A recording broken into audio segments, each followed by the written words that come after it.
All right, guys, we look like we're good here. Everything looks, yep, we are alive. This is the Mile High Monster. I'm Mike Carmelini. So glad you could join me. We've kind of done it, right? We are where we said we would be. We're where Coach said we would be. He said at the beginning of the season that this was a Super Bowl uh, squad, and he was proven right. I guess he can back up what he says. It's exciting. It's been a long time. It's been a long time coming. I think we do have to talk about, like the title says, we got to talk a little bit about the running game versus Bo Nix. Now, I think we all know or should know, if you know Sean Payton at all, he has not been showing anything. Uh, Certainly against that Chargers game, he kept everything in his pocket. Very vanilla. Uh, don't turn the ball over. Don't throw a pick. They're going to win the game. I think that was really obvious. Um, but I think the running game, uh, probably wasn't something he kept too much in his pocket. I'm not seeing anything that gives me a lot of confidence in the run game right now. There's got to be some worry out there in Broncos country. But we'll get into that a little bit. It's going to be a quick video. I know that the title of this is basically, is Bo going to have to win some of these games on his own without the running game? I think he might. And I think that I can put a pretty good case that he can do it too. And I think Sean knows that. But the AFC is pretty much set right now. We've got the Chargers at the Pats. Interesting game. Trying to figure out who we're going to play. So the most likely scenario, as you've heard, so as the 1 seed, we will play the lowest seed that comes out of these games, and the lowest seeds are the Chargers, the Bills, and the Texans. So the Chargers have to go to New England and beat the Patriots. Now that's, I think a lot of people are expecting the Chargers to win that game. I think they might be underestimating the Patriots a little bit, at least in my opinion. I think the Patriots can take care of them, which means if the Bills beat the Jags, we would see the Bills. I mean, you guys can figure all this math out yourself. I don't have to do it for you. I think my favorite matchups out of everybody, Texans at Steelers. I'll take either one of those guys before I'd take the Bills. I wouldn't mind wouldn't it be great to hand the Chargers that loss, though, to kick them out of the playoffs? I think it would. Chargers fans have been talking a lot of smack on social media. I know you guys have seen that. There's a bunch of that going around. Those guys, I mean, for a team that hasn't won a playoff game in that many years, they probably shouldn't be talking. Yeah, I said this about Sean Payton, the beginning of the season. His 3 goals: win the division, which we did, get the best seed possible. You got the number 1 seed. That's as good as it gets. And now the third one was to play for a Super Bowl. So that's what we're doing. The question is can the Broncos do it with this run game that just hasn't been performing very well, to say the least? And I think maybe we can look at this for a second. So this is total offense, right? The way that most, I don't know, websites, whatever, ESPN, call it whatever you want, the way that they will rank a team's offense. So if you hear somebody say they have a top 10 offense, they have a top 10 this, they usually do it by yards per game. That's the default that it comes up. Denver Broncos would be a top 10 offense. I think they're right at 10 here. Which is great.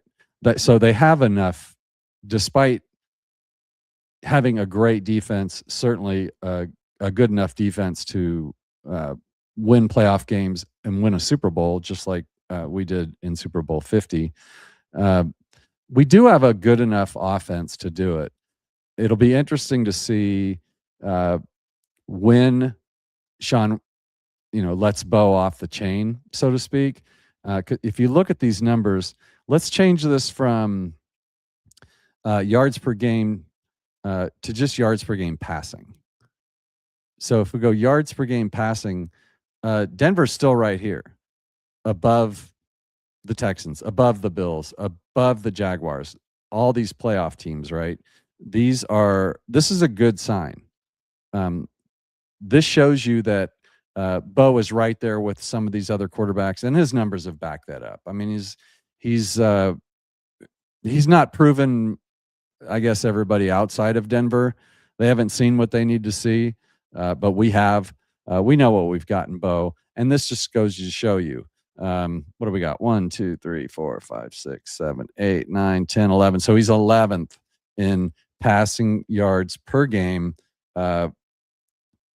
Obviously good enough to get it done. Let's go to rushing yards per game. Now, here's where you got to go down a little bit farther.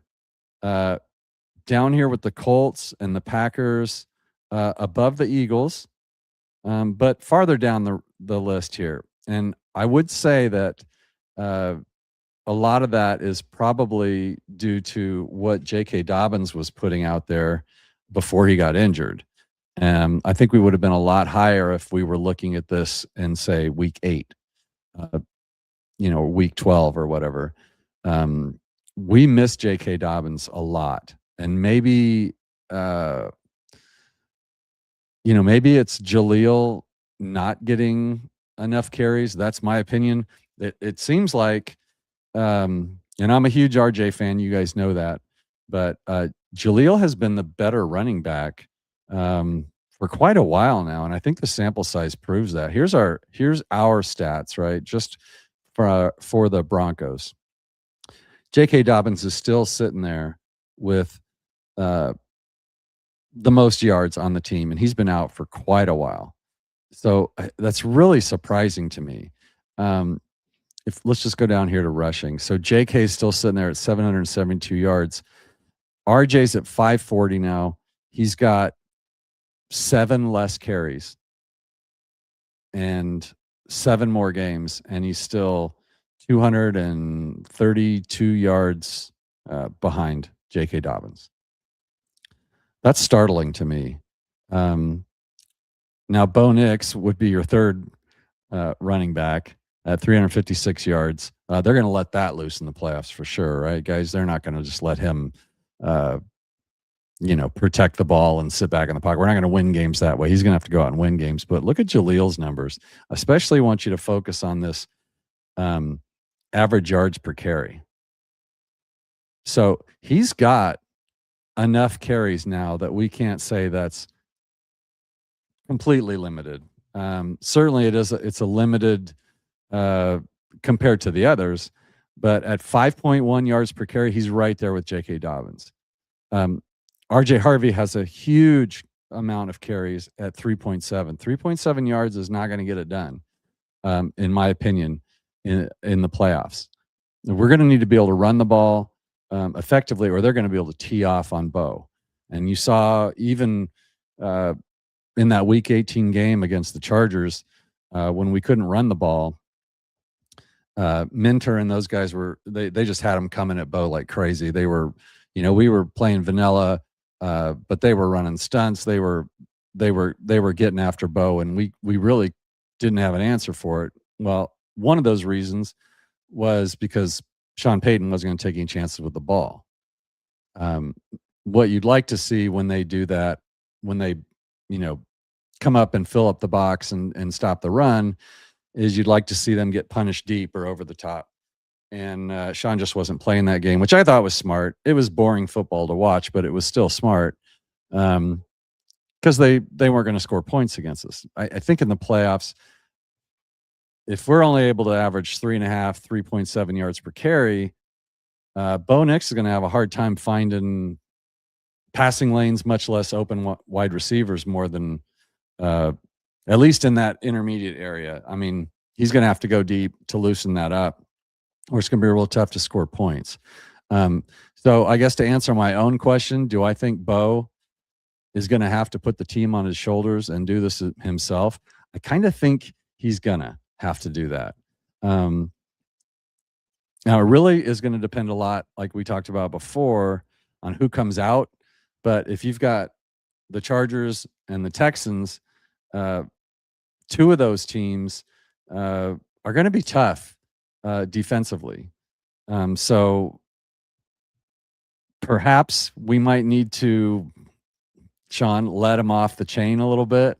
There are a lot of stats here to go by, but the Chargers in particular on defense, let me just kind of look at this real quick and see where they're at. Yeah. They're right up here at the top. 1, 2, 3, 4. They're like 5th ranked. You got Houston, Denver, the Vikings, Browns, and then the Chargers.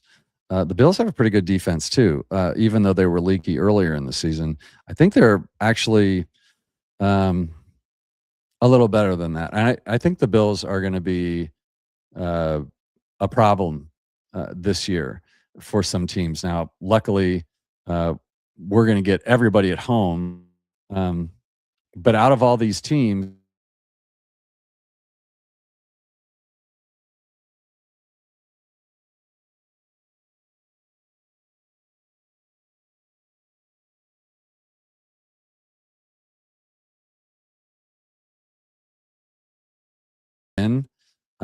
but as we know, the playoffs is a different egg altogether. Everybody's going to pull out all their stops. Everybody's going to game plan very heavily. Now, injuries, health. I think we're going to come out of this pretty healthy. So if we see the Chargers, the Pats, the Bills, the Jags again, you saw what the Jaguars did. We don't want to see a repeat of that. Does anybody want the Bills or the Jaguars? Maybe. But there's a good chance we're going to see one of those guys at some point in time. I mean, it's going to be really like to see what happens with that Patriots-Chargers game. Like, this might be, if the Chargers are healthy, this could be a real tough game for them. But, yeah, I'm still not buying the Chargers. They haven't ever done anything in the playoffs. Justin Herbert's never won a playoff game, and he's been in the league for 6 or 7 years or however long it's been. So, we'll see. But at the end of the day, the question is, can Bo do this on his own? What do you guys think? Leave a comment down in there. Let me know what your thoughts are. I think he can. I think he might have to. I would love to see Sean Payton make Jaleel the every down back and then use RJ for what he's really good at. Certainly you have to mix it up so it's not a tell, right? You can't just, when you put RJ in there, you can't say, okay, as a defense, you can't know what they're going to do. They're going to pass it to him in the flat. That's not healthy offense either. I get that. But Jaleel, I think, is just seeing the holes better. I saw a stat earlier that RJ, his average time behind the line of scrimmage before he gets upfield is like 3 seconds. So he's still waiting for that, that big opening that's just not going to be there. Like, it's okay to just, see a little light and bust through there. He's solidly built. You don't have to hit a home run every time, but when you have a running back on your team that's averaging 1.5 yards more per carry, you might want to think about giving that guy a few more snaps. And that we all saw that last week. I know that Sean's got his reasons, and maybe he's saving it for the playoffs. We'll see. Let me know your thoughts on that too in the comments. That's a good looking lamp. Thanks, Jay. Which one?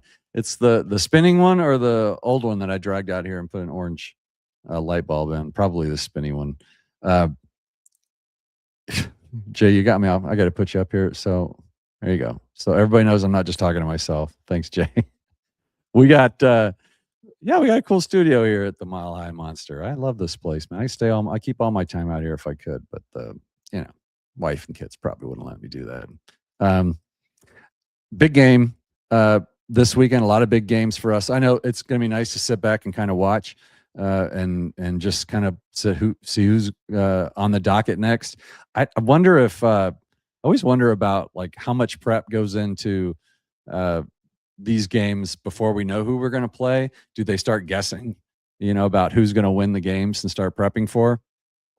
My guess is they've done a lot of work on the Chargers already with the Jags. So like teams that we've already played, maybe they'll take a look at the Pats now and they'll look at Pittsburgh, someone we haven't played, and just get some tape done on that and some prep done on that, but probably not get too far into any of it because they don't have time, right? I mean, you can't prep for all those teams. It'd be wasting too much time, but you got to take a look at some of the teams you haven't played because you already have something on tape and something in the books. And the reverse side of that is offensively, you would think that Sean is going to make sure, well, like what he did against the Chargers, he made sure he didn't give them too much, but he's going to make sure that he gives them something new. He's going to give the Jags something new. So he's going to have some new stuff, and they're going to have plenty of time to work on it.